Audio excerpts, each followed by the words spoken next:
Hello, welcome to the Notam Clinic for the Soaring Association of Canada. This clinic will hopefully answer any questions you have about Notams, or certainly get you started on the road to learning a little bit more about them.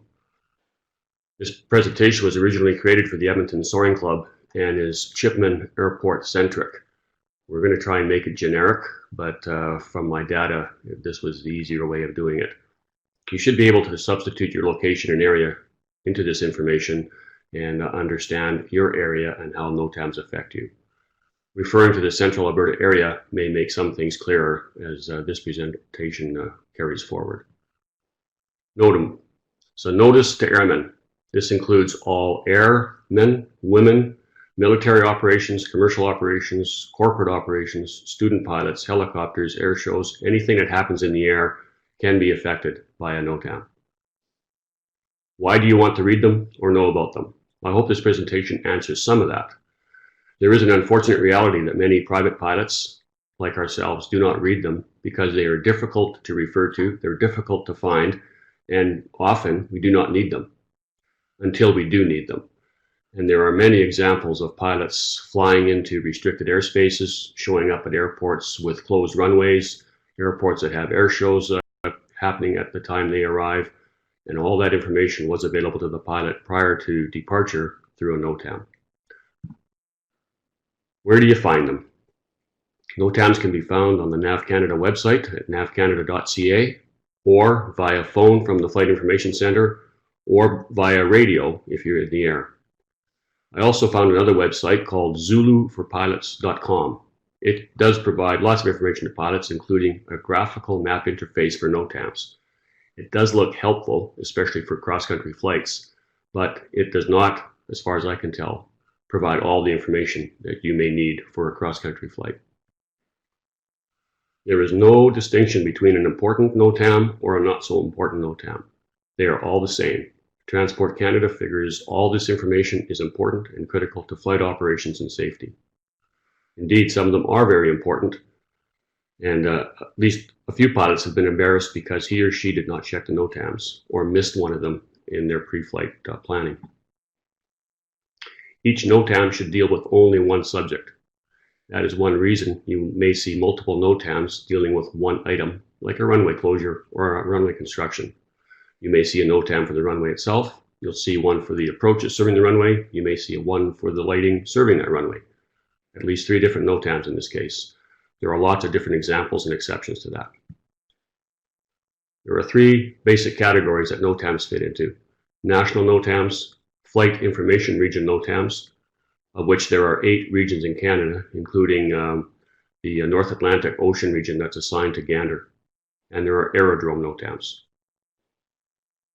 National Notams, generally national interest. War, terrorism, there are probably others. I have seen very few national Notams in my career, and I have rarely even looked at them. Flight Information Notams. General flight information interest. A flight information is usually associated, or in Canada is in fact associated with, an area control center. Vancouver, Edmonton, Winnipeg, etc. Flight Information Notams are not associated with specific aerodromes. They will cover air nav aids, restricted airspaces, either published on charts or ad hoc airspace that will be created for specific activities. Military airspaces, for example, can be quite common. Class F airspace that could be activated or deactivated by a Notam. This also includes military airspace, civilian airspace like Chipman's CYA 202 for the soaring activities that we conduct out here, forest fire areas, etc. And there are a great many other examples of what happens and what can be advertised in a flight information Notam. Aerodrome Notams. These will be specific to an aerodrome and within an area of about 25 nautical miles from that aerodrome. They can include runways, taxiways, approaches, approach lighting, runway lighting, etc., etc. They can cover anything that's going to affect an aerodrome on the ground in the air. These Notams also include runway surface condition reports or runway friction index reports. These Notams are not numbered. We'll talk about that shortly. There is no such thing as sorting a Notam. you cannot try and find a specific NOTAM other than the three main categories. This is true on the NAV Canada website. The NOTAMs come as they come, with the newest or latest NOTAM at the bottom of the pile of NOTAMs that you will be looking at. As a result, when I review the NOTAMs, I start at the bottom of the pile and work my way up. So therefore, I'm seeing the latest NOTAMs that have just recently come out. Once I find something that I have seen before, I can start relaxing, as long as I remember that older NOTAMs above where I left off might still be active and still be important to me. You do have to go through all of the NOTAMs, and there will be lots of them. And the majority of them will not affect you at all. But to find the one that's going to affect you, you have to go through all of them. And why is that? In the aerodrome section, each aerodrome is put into a file. Think a file cabinet or a container. Each file or container usually contains many aerodromes. If you want to see the Chipman NOTAM, you look in the container or file that contains that airport. But you will also see all the other NOTAMs that are in that container or file. You know which file an aerodrome is in from either memory, by looking for it in the past, or by looking it up in the Canadian Flight Supplement. You look up a specific aerodrome, like Chipman, find the flight plan section for that aerodrome, and the first line in that section will tell you which NOTAM file that aerodrome is in. In Chipman's case, that is the CYEG NOTAM file. Inserting any one aerodrome from any one file, or by inserting a search, the file name CYEG in this case, brings up the NOTAM for all the aerodromes in that file. An Edmonton Soaring Club pilot will be looking for two basic types of information. If he's planning a cross-country flight, he's looking for NOTAMs that affect the areas covered or could be covered on the flight plan route. And he will be looking for aerodrome NOTAMs that affect Chipman, as well as all the aerodromes along or in the area of the planned flight. For local flying and searching for a NOTAM for Chipman, you go to the NAV Canada website. Under flight planning, under flight planning, you can go directly to the NOTAM section, or you can go to their aviation weather website and then click the NOTAM tab. Then you need to know the 4-digit ICAO code for the aerodrome you're looking for. If you do not know it, you can find it in the Canadian Flight Supplement. And there's a whole section in the front that lists all the aerodromes and identifiers. Or look up the specific aerodrome, and each aerodrome will have its ICAO code beside it in 4 digits. The NAV Canada NOTAM page also provides a reference tool that can help you find the 4-letter ICAO code. In our case, looking for Chipman, we type CFU3 into the search window. And then you select the type of NOTAM you want. You're going to look for an aerodrome NOTAM or an FIR NOTAM, or more likely, you're going to look for both. Selecting both will show both aerodrome and FIR NOTAMs. Things like airspace NOTAMs will not show up in the aerodrome file, and specific aerodrome NOTAM information will not show up in the FIR file, and you will likely want to see both of those data. There are two other sections here, national NOTAM and local NOTAM. We will come back to those a little later. Then you need to actually tell the website to get the NOTAM. You do this by selecting the Get the NOTAM button, which is hidden at the bottom left side of the page. Searching for NOTAM for cross-country flights is more challenging because you need to go through a lot more NOTAMs, and you need to have a strategy to catch the ones that are appropriate for you and your flight. For example, a long-distance flight plan from Chipman with a triangle to the southeast towards Hannah and home. Looking at a chart, you'll note the aerodromes along or near your planned route. That includes your departure aerodrome Chipman, Vegreville, Wainwright, Hannah, Stettler, Camrose, Tofield, and back home to Chipman. These 8 aerodromes involve 4 different aerodrome files.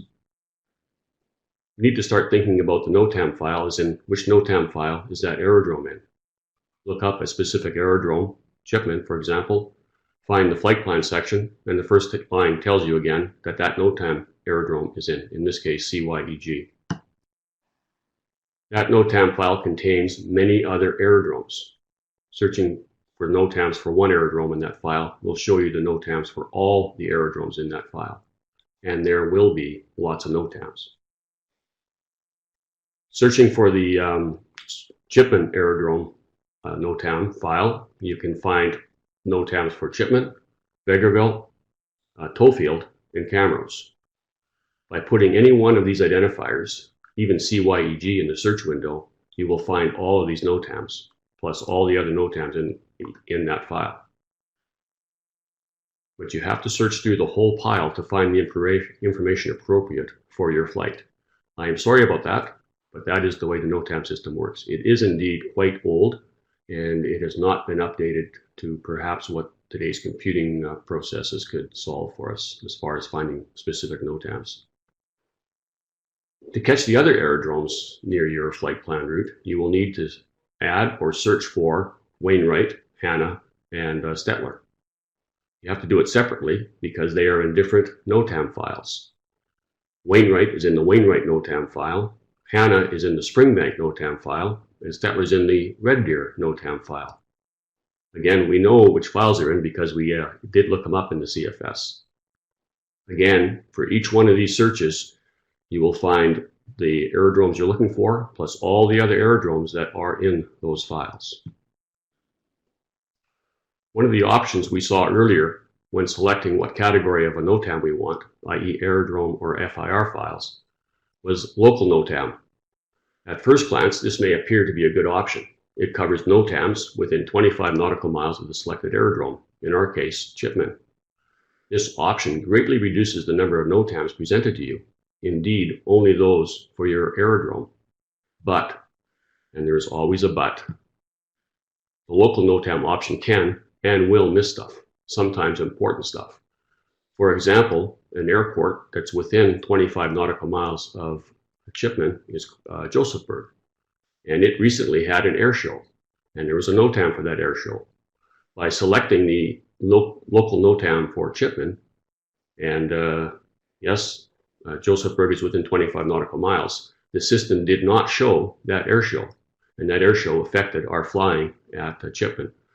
So the local Notam option is something I rarely ever use. This has been a very brief overview of Notams. I hope it has been helpful, at least to get you started. Unfortunately, the Notam system is not very user-friendly, especially if you do not use it much. This system has not changed for a very long time. It is especially frustrating when large pieces of airspace become restricted for military activity. Again, in Chipman's experience, we're just west of the Cold Lake airspace, and they will often run exercises between Cold Lake and Wainwright and activate huge swaths of airspace and make it restricted. And our pilots want to go east for their cross-country exercises and often fly in that airspace. If you don't check a Notam and find out you shouldn't go there, you could have an F-18 in front of you pretty quickly. It's just one example of the hazards that can be out there. Notams can help you be prepared for those for those hazards, but they are difficult to find, and in the case of these military airspaces, very difficult to understand because you then have to plot out all the airspace onto a chart to find out exactly where it is. It is very cumbersome. And I am sorry about that, but that's the way it is. Again, I hope this has been helpful to you, and if you have any questions, please don't hesitate to contact us. Thank you. Bye-bye.